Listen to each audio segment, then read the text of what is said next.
আসসালামু আলাইকুম রহমতুল্লাহি বারাকাতুহু। কেমন আছেন সবাই? সম্মানিত প্রিয় দেশবাসী, আপনাদের মাঝে আর একটা ভিডিও নিয়ে আসলাম। এটা হলো একটি ছোট্ট ছেলে। ছেলেটা দেখতে হুবহু আমার ছেলের মতোই চেহারা, ওর বয়সী, এবং ছেলেটা মানে সেম টু সেম চেহারা, শুধু দুইজনের মধ্যে পার্থক্য অনেকটা এতটুক যে শুধু কালো আর ফর্সা। তো যাই হোক, ও যখন এসেছে আমি ওর দিকে তাকিয়ে থেকে মানে আমার ছেলের কথা ভাবলাম যে আল্লাহ তাআলা অনেকটাই মানুষের আদলে মানুষকে তৈরি করেছে। আল্লাহ তাআলার একটা কুদরত। তো আমি বলেও ফেললাম তার মায়ের কাছে যে আপনার ছেলের মতোই আমার ছেলেটা। তো আলহামদুলিল্লাহ, তার কথাটা জিজ্ঞাসা করলাম যে তার কি সমস্যা। বলতেছে আমার ছেলেটা খায় না, দিন দিন শুকিয়ে যাচ্ছে। তো আমি ভাবতেছি এটা জন্ডিস কিনা। আমি বললাম যে এটা জন্ডিসের চাইতে বেশি সম্ভবত বদনজরের সমস্যা। তো আপনি একটা বোতলে সাদা পানি নিয়ে আসেন, আমি ওকে রুকিয়া করে দেই, পানি পরে দেই। তো বলতেছে জন্ডিসের জন্য চিকিৎসা দেন। তো আমি দিলাম, রুকিয়া করলাম, পানি পরে দিলাম, জন্ডিসের জন্য চিকিৎসা দিলাম।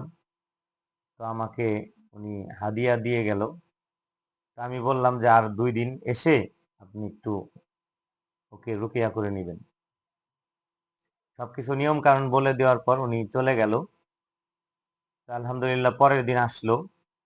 পরের দিন আসার পর ছেলেটার নাম ছিল আরাফ। তো যাই হোক, পরের দিন যখন ছেলেটা আসলো, আমি তাকে আবার রুকিয়া করলাম। রুকিয়া করার পর তো ওর গার্জেন ছিল সাথে, ওর আম্মু। তো উনি আমাকে বলল যে ভাই, কয়েকদিন আগে আমার জন্ডিসের খুব সমস্যা হয়েছিল, আপনার কাছে এসেছিলাম কিন্তু আপনাকে পাইনি। 8টার পরে এসেছিলাম, আপনি চলে গেছেন। তো আমি এক জায়গা থেকে চিকিৎসা নিয়েছি, একটু ভালো হয়েছি, কিন্তু এখনো আমার শরীরে অনেক জ্বালাপোড়া করে, শরীরে প্রচন্ড ব্যথা অনুভব করি, অস্থির। পাশাপাশি আমার প্রচন্ড গ্যাসের সমস্যা। তো আমি ওনাকে একটা আমল বলে দিলাম, আর আমাকে বলতেছে আমাকে একটু রুকিয়া করে দেন। তো ওনাকে আমি একটু ঝাড়ফুঁক করে দিলাম। তো আলহামদুলিল্লাহ উনি চলে গেল। তৃতীয় দিন যখন আসলো উনি উনি অনেক খুশি। খুশিতে বলতেছে যে ভাই, আপনি আমার ভাইয়ের মতো। আপনি আমাকে ঝেড়ে দেওয়ার পরে আমার শরীরটা অনেক হালকা হয়েছে, অনেক ভালো লাগতেছে। আর আলহামদুলিল্লাহ আমার ছেলেটাও অনেকটাই ভালো মনে হচ্ছে, খাচ্ছে। তো আলহামদুলিল্লাহ ওনার ছেলেকে আমি রুকিয়া করলাম। উনিও আমাকে বলল আমাকে আরেকটা বার ঝেড়ে দেন। ওনাকে ঝাড়ফুঁক করলাম। তো আলহামদুলিল্লাহ ওনার ছেলে সম্পূর্ণ সুস্থ।